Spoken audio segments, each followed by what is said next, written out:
Il a choisi passer le jour de son anniversaire dans la ville de Goma. Le chef de l'État Félix Tshisekedi, accompagné de son épouse, s'est rendu dans cette partie de la RDC pour exprimer sa compassion envers la population touchée par la catastrophe naturelle et apporter du réconfort à 17 000 personnes.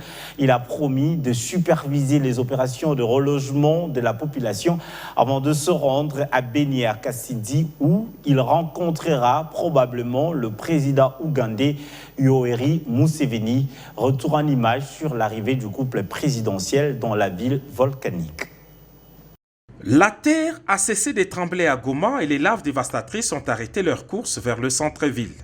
Même si la ville volcanique de Goma garde encore les stigmates de la catastrophe du 22 mai, la vie a repris de plus belles manières, mais beaucoup de retournés manquent de logis.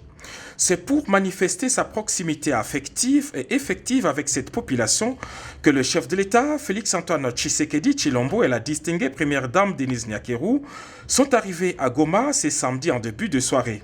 Le couple présidentiel a choisi un régulier de la compagnie africaine d'aviation pour venir consoler cette population qui a stoïquement résisté à la colère de la nature.